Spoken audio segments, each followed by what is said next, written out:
네, 가수 고 김광석 씨 딸을 일부러 숨지게 했다는 김 씨 친가족의 의혹 제기에 대해 경찰이 무혐의 결론으로 수사를 마무리 지었습니다. 최영일 시사평론가, 강신업 변호사 두 분과 얘기 나눠보겠습니다. 안녕하십니까? 안녕하세요. 자, 고 김광석 씨의 부인인 서예순 씨, 딸 서연양이죠. 유기치사 혐의 그리고 또 소송 사기 이 혐의로 경찰 조사를 받았는데 최종적으로는 좀 싱겁게 끝난 것 같아요. 무혐의 결론이 났어요. 광역수사대에서 발표를 했죠. 예. 검찰에 송치를 하면서 이제 무혐의 결정을 내렸다라는 이제 발표를 했습니다. 예. 네, 여기에 대해서는 이제 결과적으로 얘기하면 뭐 고소 고발인들이 정황 증거뿐이지 직접 증거를 제시하지 못했다는 점. 증거가 없다. 그렇죠. 그리고 경찰에서 조사를 해보았으나 역시 지금 그 죄가 될 만한 그러한 증거를 발견하지 못했다. 이것이 핵심이 될 것 같습니다.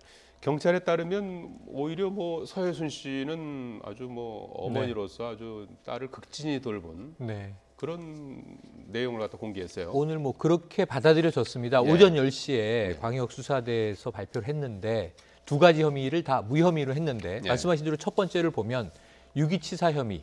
어쩌면 이제 김광석 씨의 형인 김광복 씨와 또 이제 영화 다큐멘터리 김광석을 만들었던 이상우 기자는 유기치사를 강하게 이제 주장을 했었죠.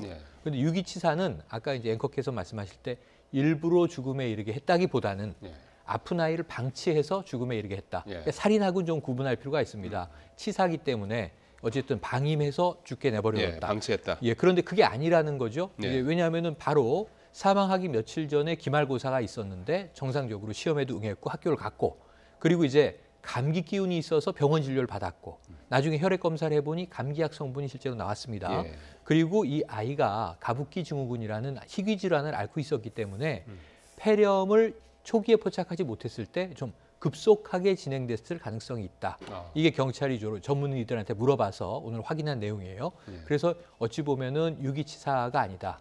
이 엄마로서 할 도리는 다 했다. 그리고 또 하나는 아이가 원래 장애가 있기 때문에 국내외 이제 주요한 이 발달 장애 관련 의료기관을 돌아다니면서 치료를 위해 애썼다라고 주장을 서예순 씨가 했었습니다.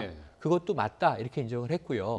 상당히 모녀의 관계가 좋았던 것으로 뭐 이 아이의 일기장이라든가 주변 사람들과의 이제 소통 관계라든가 이런 것을 다 보고 경찰이 오늘 확인한 사안이어서 유기치사 부분은 완전히 서예순 씨의 승리다 이렇게 봐도 좋을 것 같습니다. 서예순 씨가 경찰 출석할 당시에도 딸 서연양을 최선을 다해서 키웠다 이런 얘기도 했었는데요. 잠깐 얘기를 들어보시죠.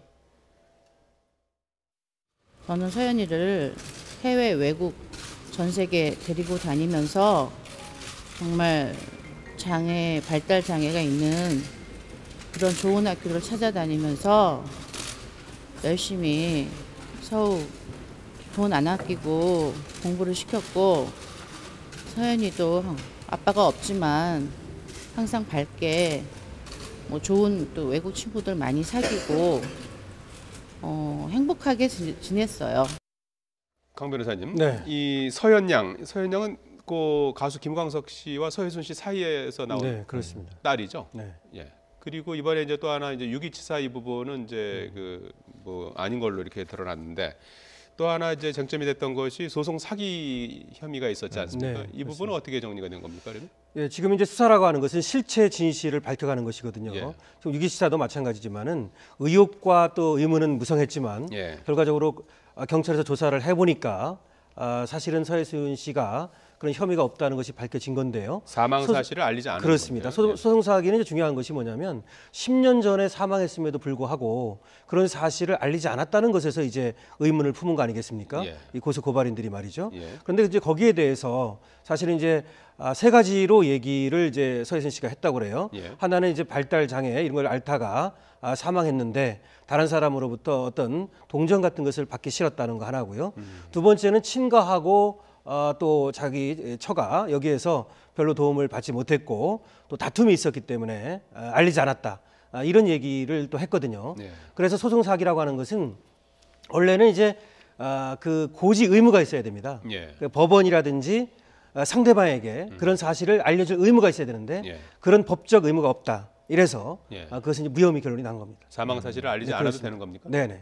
왜냐하면은 그 변호사가 이제 그 있을 때는 소송 대리인이 있을 때는 소송이 이제 그 중단되질 않고 사망했다 하더라도 당사자가 소송이 진행이 되거든요. 예. 그리고 그때 당사자는 서현 양만 있었던 것이 아니라 서혜순 씨도 이제 거기에 소송에 개입해 있었기 때문에 서현 양이 사망했다는 것을 알리지 않았다는 이유만으로 예. 어떤 그 고지 의무를 다하지 않았다고는 볼 수 없거든요. 예. 그래서 그것이 법적 의무가 아니다 이렇게 판단하고 소송 사기가 아니라고 이제 결론을 낸 것 같습니다. 무혐의 결론이 났지만 앞으로도 네. 양측 간의 갈등은 여전할 것이다 이런 얘기가 나오고 있는데 왜 그런 겁니까? 이제는 이게 상황이 공수가 좀 바뀐 상황이에요. 예. 지금 서혜순 씨가 변호인을 선임한 것으로 알려졌고요. 예. 이 변호인이 오늘 다 보도되고 있는데 이 부러진 화살이라는 영화로 유명한 그 극중 인물의 실제 인물이죠. 박훈 변호사를 선임했는데 예. 박훈 변호사가 오늘 언론에 어떤 이야기를 했냐면 사자 토론을 한번 해보자. 어. 이게 법정으로 가기 전에 서혜순 씨와 본인, 변호인 그리고 상대 측으로는 김광석 씨의 이 친형 김광복 씨 예. 그리고 이상호 감독 어허. 이렇게 사자가 한번 좀 토론을 해보자 이런 제안을 했어요. 예. 여기 성사될지는 좀 지켜봐야 되겠지만 예. 그 이후에 법적 소송으로 들어갈 가능성이 높은데 그렇다면은 형사적으로는 서혜순 씨가 명예훼손을 주장할 수 있겠죠. 예. 왜냐하면 재수사의 결과 무혐의를 받았으니까.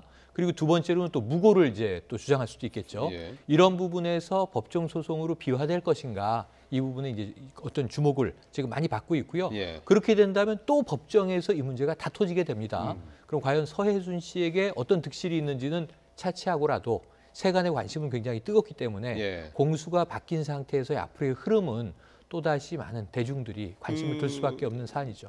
의혹을 제기한 김광복 씨하고 이상호 기자는 여전히 의혹에 남아있다 이런 주장을 하고 있지 않습니까? 남아있다고 주장을 남아있는 합니다. 의혹이 어떤 그러니까 거죠? 일단은 그 정확하게 조목조목 아직 입장을 밝히지 않았고 예. 시간이 좀 흐르면 저는 이런 문제가 있습니다라고 제기할 것 같은데 예. 오늘 이상호 감독 같은 경우에는 아쉽다, 안타까움이 남는다 예. 이런 이제 이 소회만 전했습니다. 예.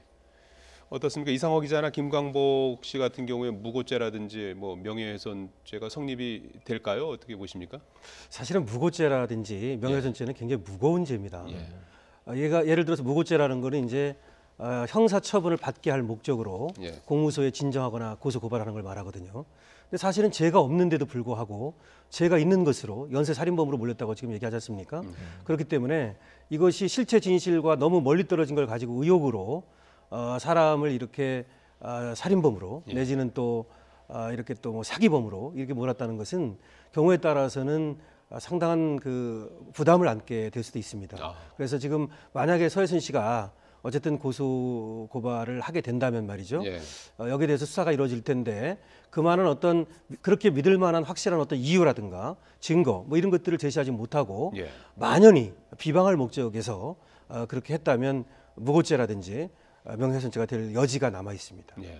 사실 이상호 기자 같은 경우에는 김광석 씨 사망 사건과 관련해서 문제를 제기한 거 아닙니까? 맞습니다. 지금 이번엔 사실 수사 대상도 아니었죠. 그렇습니다. 이게 이제 문제가 김광석 씨 사망에 의혹이 있다는 거에서 예. 이 서현 양으로 오는 것이거든요. 예, 그게 그럼 본 줄기잖아요. 그렇죠. 그렇다면 사실은 김광석 씨에서 끊었다든지 내지는 김광석 씨가 이제 먼저 그런 것들이 밝혀지고 나서 예. 그다음에 서현 양으로 넘어갔어야 되는데 이게 같이 가다 보니까 서현 양은 조금 불분명한 상태에서 예. 의문을 키웠던 게 아닌가 뭐 이런 생각은 듭니다. 예.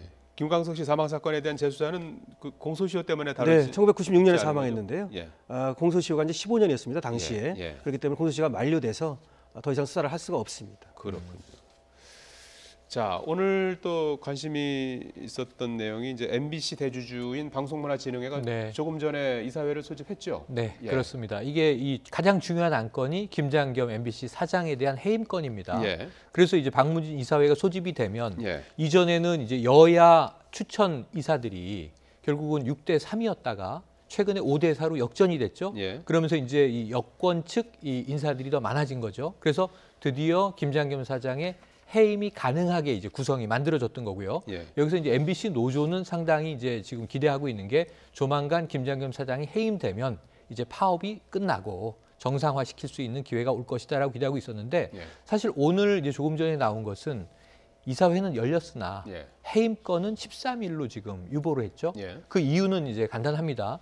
지금 이 야권 추천 몫으로 되어 있는 이사들이 해외 출장 중을 이제 이유로 해서 지금 이사회 참석을 안 하고 있는데 예. 그러면 이제 위원장의 입장에서도 지금 이제 물론 이 규정이 묘해요. 왜냐하면 정족수만 통과가 되면 5명이 찬성하면 해임이 통과되는데 예. 정족수 5명만 모이면 그냥 진행되게 돼 있어요. 예. 다른 규정이 없습니다. 재적이나 출석에 대한. 그러다 보니까 진행할 수는 있지만 심적 부담이 좀 위원장에게 있었던 것 같습니다. 예. 그러니까 야권 추천 몫의 인사도 참여해야 되고 조금 더 이것을 시간을 두고 지켜보겠다. 그래서 이제 이게 13일로 지금 연기가 됐으니까 예. 다음 주 월요일로 한 주말을 넘기게 됐습니다. 예, 13일에는 뭐 처리될 가능성이 현재로서 높아 보이는데요. 높아 보입니다. 그때는 아마 이 5명이 구성이 되면 예. 다른 변수가 충족되지 않더라도 진행될 가능성은 높아 보입니다. 그렇게 되면 곧바로 이제 사장직을 잃게 되는 겁니까? 아니면 대응할 수 있는 김장겸 사장 입장에서 대응할 수 있는 수단이 어떤 것들이 있습니까? 지금 뭐 이사회가 열린다는 얘기 아닙니까? 예. 그다음에 주총을 해야 되지 그렇죠. 않습니까? 그래서 예. 다시 말하면 이제 뭐 70%를 지금 방문진이 갖고 있기 때문에 예. 뭐 주총을 해도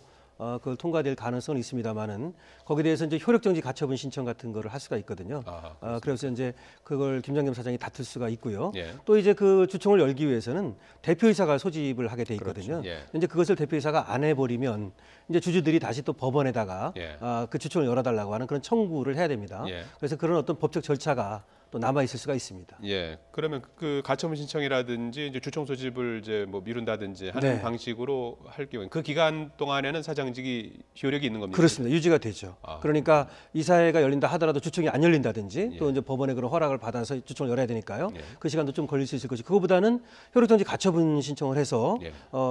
효력 정지가 되면 그러니까 이사회에서 또 주총에서 했던 이 해임 처분이 효력 정지가 되면 예. 계속해서 일단은 그 대표이사로서 역할을 수행할 수 있는 것이죠. 그렇게 되는군요. 자, 그 MBC 김재철 전 사장 같은 네. 경우에는 영장이 기각됐어요. 기각됐습니다. 예. 그래서 뭐 이 지난밤 사이에 이 강부영 영장 이 담당 판사의 이름이 또 뭐 실검으로 올라서 굉장히 이제 누리꾼들이 이제 갑론을박하고 있는데요. 예. 어쨌든 말씀하신 대로 이제 제일 중요한 거는 기각이 됐는데 범죄 사실 소명 여부보다도 예. 증거가 충분히 수집돼 있기 때문에 증거인멸이나 도주 우려가 없다. 그래서 구속의 필요성은 인정하지 않겠다 이거거든요. 예. 그러니까 어찌 보면 범죄 소명은 상당히 좀 법원 쪽에서도 무게를 실었는데 다만 이제 항상 이 구속 사유가 주로 도주 우려라든가 증거인멸인데 이 네. 부분은 큰 사유가 안 된다라는 거거든요. 그렇게 보면은 지금 거의 불구속 기소로 재판으로 이제 붙여지지 않겠느냐 하는 것이 일반적인 관측인데 예. 여기서 이제 검찰 쪽에서 조금 더 새로운 보강 자료를 가지고 혹시라도 구속을 재신청하게 될 것인가 이것도 예. 하나의 관건입니다. 지금 김재철 전 사장 같은 경우에는 큰 그 혐의가 국정원과 공모해서 뭐 인사권을 남용했다 이런 네. 건가요? 그렇습니다. 국정원과 이제 공모를 해서 예. 국정원법을 위반하고 예. 뭐 직권남용도 하고 또 뭐 노동법도 위반하고 예. 뭐 그런 얘기를 지금 하고 있는 거거든요. 예. 그 중에서 이제 몇 가지를 얘기하면은 이제 그 블랙리스트를 만들어서 예. 출연을 갖다가 일부 뭐 탤런트라든지 내지는 일부 뭐 방송인들에게 금지를 했다는 내용이고 그다음에 또 그 블랙리스트는 예. 국정원에서 만들었다는 건가요? 그렇죠. 이제 그 MBC 정상화 문건이라고 하는 것을 예. 국정원으로부터 넘겨받아서 예. MBC 정상화라고 하는 그런 명분 하에 예. 아직 블랙리스트에 든 사람들을 방송을 출연을 못하게 하고 내지는 또 그런 어떤 PD들이라든지 이런 사람들에게 뭐 불이익을 줬다. 예. 이런 것이 이제 큰 줄기가 되겠습니다.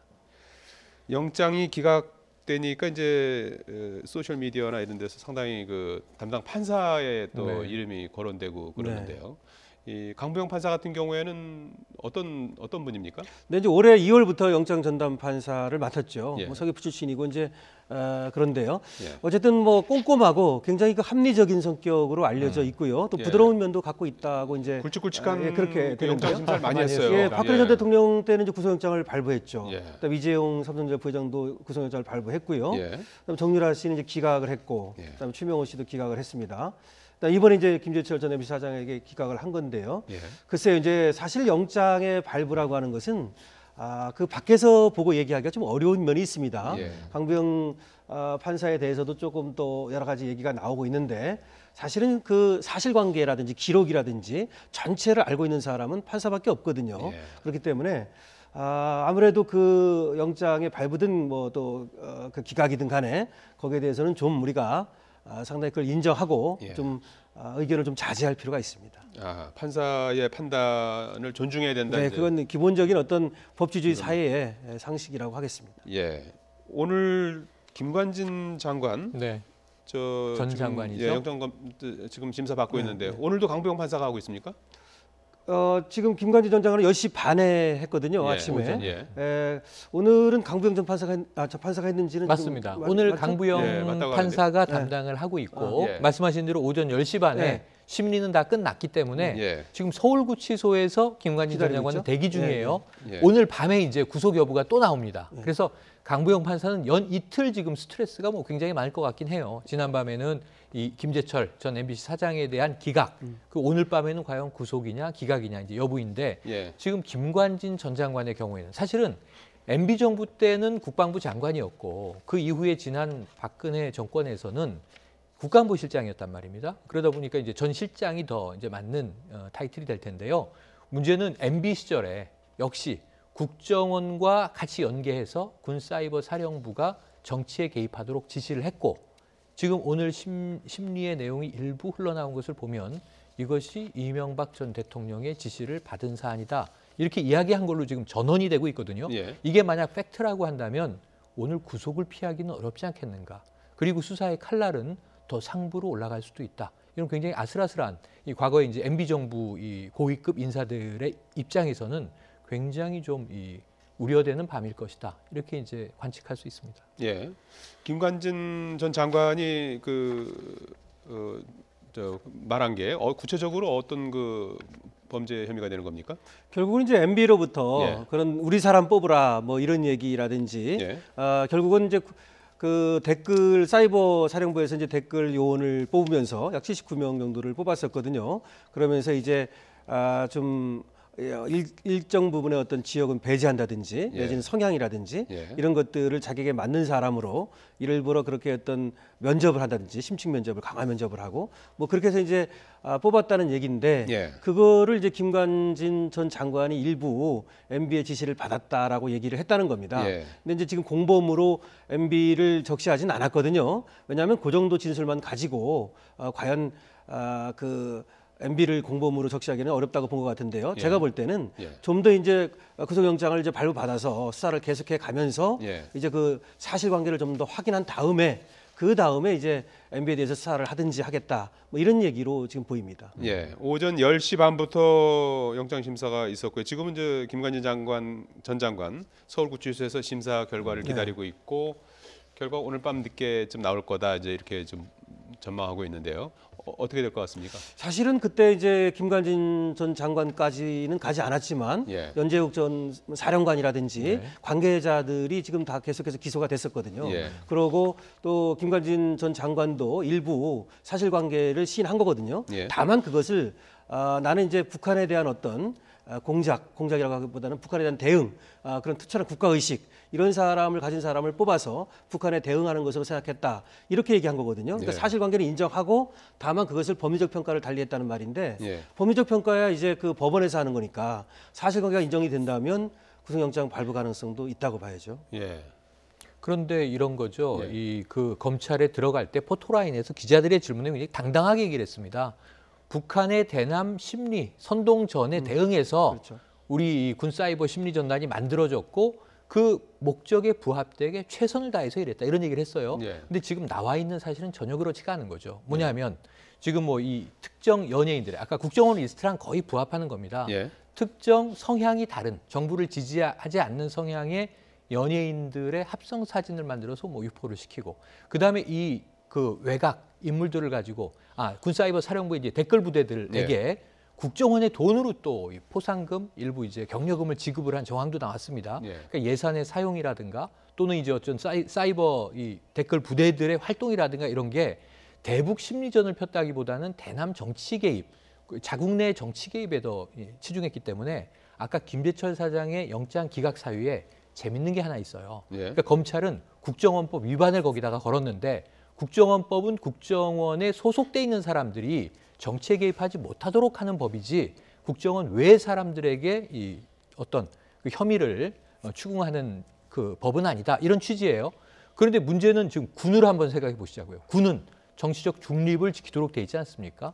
특정 정치 성향의 군이 내부 정치에 개입할 수 있도록 돼 있지 않지 않습니까? 국정원과 거의 동등하게 정치 중립을 지킨 가운데 국가의 국방을 지켜야 되는 아주 특수 조직이죠. 예. 그런데 여기에 이제 국방부 장관의 지시에 의해서 사이버 사령부가 창설됐는데 대부분의 활동이 어찌 보면은 정치적으로 편향된, 특히 집권 세력을 옹호하고 반대 세력을 탄압하거나 음해하는 데 이제 활동을 했단 말이에요. 예.